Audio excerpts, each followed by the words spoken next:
चंद्रयान 3 को टक्कर देने के लिए आ गया है रशिया का मून मिशन लूना 25। लेकिन क्या ये हमारे चंद्रयान 3 को टक्कर दे पाएगा? क्या है रूस की लूना 25 को लॉन्च करने के पीछे की साजिश? आइए जानते हैं इस वीडियो में। साथ ही हम आपको बताएंगे कैसे हमारा चंद्रयान 3 इसका डटकर मुकाबला करेगा। तो चलो शुरू करते हैं। चंद्रयान 3 भारत का महत्वाकांक्षी मिशन है और अगर बात लूना 25 की करें तो ये रशिया स्पेस एजेंसी रोसकॉस्मोस का मिशन है जो चांद पर जाकर रिसर्च करने वाला है। हालांकि रूस ने लूना 25 को लॉन्च नहीं किया है, लेकिन चंद्रयान 3 अभी से इसे कड़ी चुनौती देने को तैयार बैठा है। चंद्रयान 3 अब चांद के ऑर्बिट में पहुंच चुका है, जिसकी जानकारी इसने इसरो को मैसेज करके दी कि hi I am Chandrayaan 3 and I am feeling lunar gravity.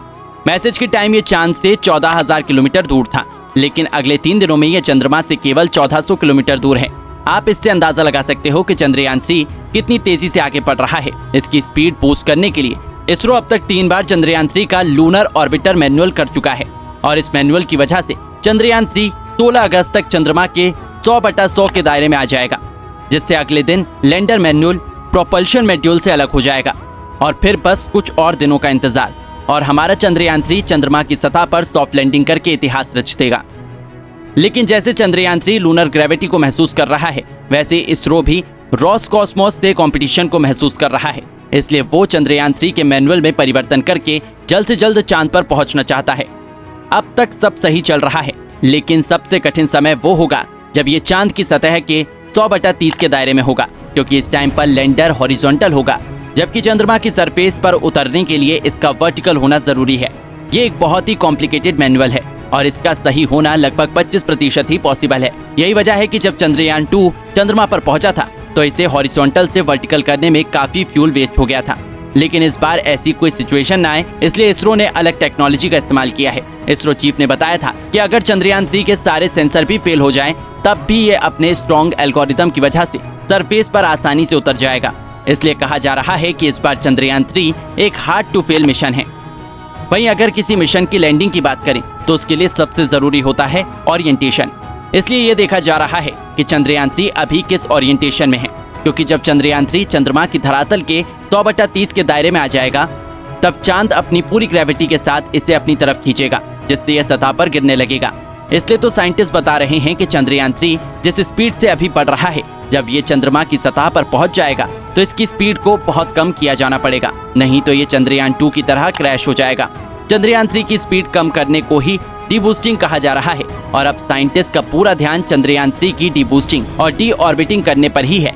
जब चंद्रयान 3 की डीबूस्टिंग और डी ऑर्बिटिंग हो जाएगी तो चंद्रयान 3 चंद्रमा की सतह पर धीरे धीरे गिरने लगेगा और अब बस यही से हमारे वैज्ञानिकों का काम शुरू होगा, क्योंकि इसके चंद्रमा की तरफ गिरने को ही लैंडिंग में तब्दील करना होगा, जिसके लिए चंद्रयान 3 के थ्रेशर को फायर करना पड़ेगा।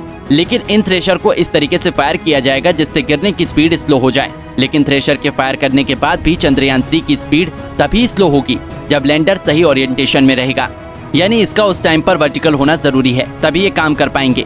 क्योंकि अगर ये वर्टिकल नहीं हॉरिजॉन्टल रहा तो ये चंद्रमा की सतह के ऊपर ही गोल गोल चक्कर लगाकर घूमने लग सकता है, या फिर ये किसी दूसरी दिशा में जाकर क्रैश लैंडिंग भी कर सकता है। इसलिए ये एक बहुत ही महत्वपूर्ण लम्हा है, जिसे 30 किलोमीटर की हाइट पर ही चेंज किया जाएगा, ना उससे पहले ना उसके बाद।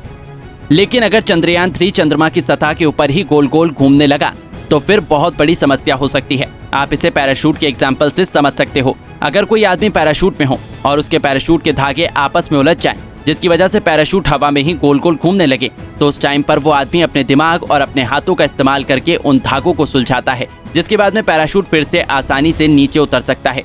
लेकिन यहाँ पर बात हो रही है एक रोबोटिक मिशन की, क्योंकि चंद्रयान 3 एक रोबोट ही तो है और रोबोट के अंदर लगे हैं कैमरे जो उसे डायरेक्शन बताते हैं और इससे उसे पता चलता है कि कहाँ पर पहाड़, पानी, हवा और यहाँ स्पेस है।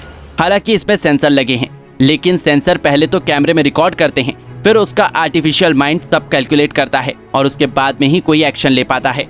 लेकिन इस चीज में काफी टाइम लग जाता है और इस टाइम के चक्कर में अगर नीचे उतरते टाइम इसका ओरिएंटेशन सही नहीं रहा और ये घूमने लगा तो थ्रेशर से निकलने वाली धूल मिट्टी लेंसेज पर चिपक सकती है, जिससे इसके सेंसर सही से कैलकुलेट नहीं कर पाएंगे और ना ही वे सही से देख पाएंगे।